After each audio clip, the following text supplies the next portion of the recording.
rekan-rekan sekalian, telah kita dengarkan dengan cermat sambil baca karena disiapkan kita sampai dengan halaman 24 dari satu urut, dan pada titik ini sudah menuju P21, SPDB-nya sudah ke kejaksaan.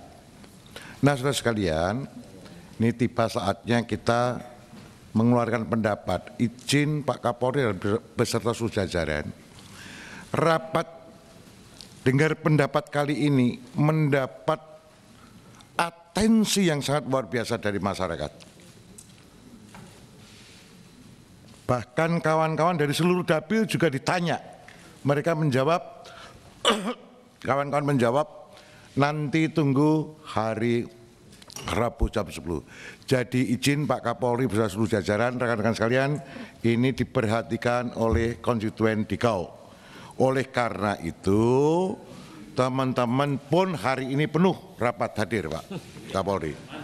Karena ini mau pertanggungjawaban kepada konstituen. Bahkan Pak Habib Adinda Dr. Habibur Rahman Pak datang ke sini jam 8.05 menit untuk bisa bertanya yang pertama.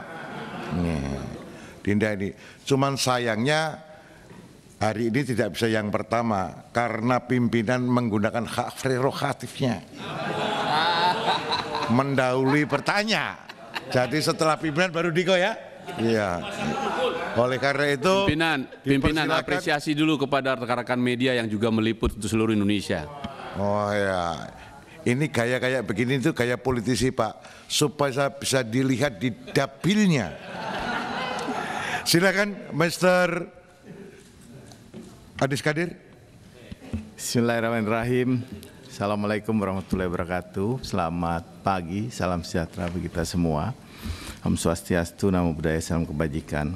Yang terhormat pimpinan dan anggota Komisi 3, yang terhormat Pak Kapolri beserta jajaran. Masih teringat di ingatan kami bahwa terakhir kita rapat pengawasan dengan Polri itu sekitar terakhir tanggal 24 Januari tahun 2022, berarti sekitar 8 bulan yang lalu. Pada saat itu kami Komisi 3 memuji dan memberikan apresiasi luar biasa kepada Polri yang saat itu indeks kepercayaan masyarakat tertinggi di antara aparat penegak hukum yang lainnya. Kita tahu saat itu hampir 80% indeks kepercayaan masyarakat terhadap institusi Polri. Tetapi dengan adanya kasus ini, kita tahu bahwa indeks kepercayaan terhadap Polri turun di bawah 50%. Nah, ini menjadi pertanyaan. Ternyata selain kasus-kasus Brigadir J dan Sambo tersebut, ternyata penurunan ini juga disebabkan oleh perilaku dan juga gaya hidup daripada teman-teman Polri di tingkat bawah. Saya mengenal Pak Kapolri, Pak Sigit, Pak Gatot, Pak Agus, Pak Agung, Pak Doviri, Pak Anang sudah lama. Setiap saya berkomunikasi, saya WA, saya telepon, dan perilaku hidup yang bersangkutan saya lihat. Sampai saat ini biasa-biasa saja. Tidak ada perubahan. Tetap komunikasi kami baik dan lain sebagainya. Tetapi kalau kita lihat di bawah Pak, tingkat Dir, Kapolres, sudah seperti raja-raja kecil di daerah. Kadang-kadang kita anggota Komisi 3 telepon saja tidak diangkat, WA tidak dibalas. Ini perilaku-perilaku seperti ini sudah mulai memperlihatkan bahwa barusan jadi Kapolres, Dir sudah susah sekali. Perilakunya sudah luar biasa seperti raja di daerah. Kemudian kita juga lihat gaya hidup mereka, Pak. Sudah mulai pakai cerutu, pasti ada cerutu. Sudah mulai pakai wine, mobilnya juga sudah mewah-mewah. Kalau kita lihat juga perilaku istri-istrinya, itu pakai tas Hermes itu, Hah? Oh. Ini gimana? Ya. Ya. Donat.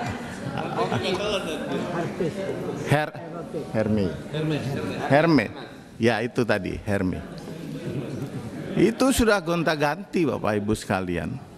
Jadi luar biasa. Kami Bapak Ibu, kami tidak menghalang-halangi teman-teman polisi yang di daerah yang punya mobil banyak, istrinya pakai Herme ganti-ganti, punya rumah. Tetapi gaya hidupnya tidak usah diupload, diperlihatkan.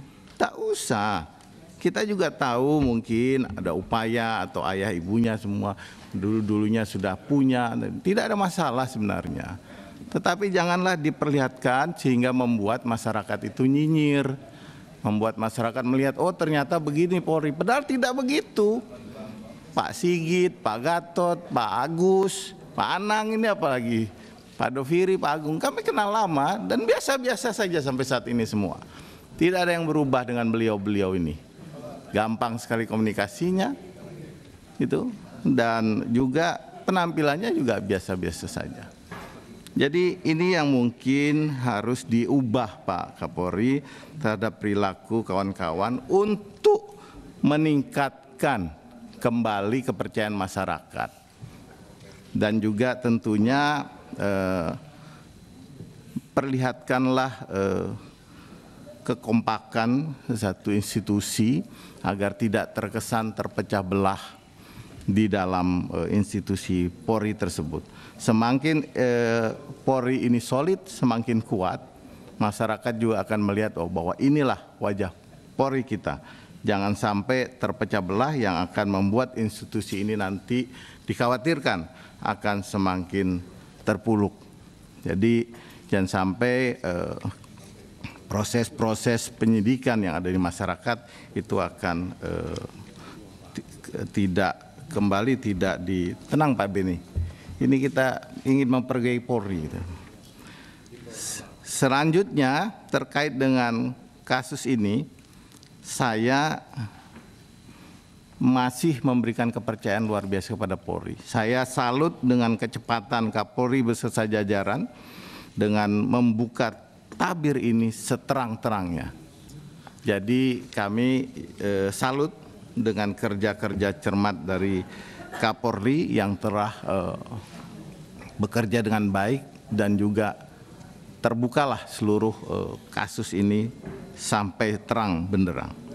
Tetapi Pak Kapolri, masih ada pertanyaan publik yang harus memang dijawab Pak Kapolri.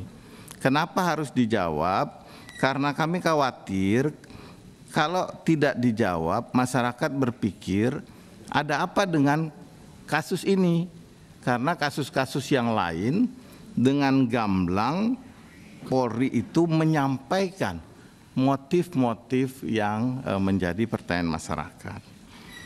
Pertanyaan masyarakat yang paling sering kami dengar, apa yang terjadi di Magelang? Karena kalau yang 8, 9, 10 yang di Jakarta sudah selesai, jelas sekali konkret disampaikan oleh Pak Kapolri baik di luar maupun tadi di dalam rapat ini. Kemudian siapa tersangka utama, siapa yang obstruction of justice, siapa yang turut serta, itu semua jelas sekali. Tetapi terkait dengan motif, kami pun masih tadi mendengar Pak Kapolri bilang bahwa tunggu sampai di persidangan. Nah Pak Kapolri, jangan sampai hal ini menjadi pertanyaan kembali di tengah masyarakat. Kenapa kasus ini tunggu persidangan? Padahal kasus yang lain itu bisa dibuka terhadap masyarakat. Paling tidak berilah alasan kenapa hal itu bisa menunggu persidangan. Apa sebenarnya yang terjadi dengan motif kasus ini yang membuat masyarakat menunggu sebenarnya yang terjadi terhadap motif itu apa? Nah, inilah Pak Kapolri hal-hal yang ingin saya tanyakan terkait kasus ini. Kalau yang lain saya pikir sudah gamblang tadi dijelaskan semua secara jelas dan rinci oleh Kapolri beserta jajaran. Cukup pimpinan dari saya, terima kasih. Assalamualaikum warahmatullahi wabarakatuh.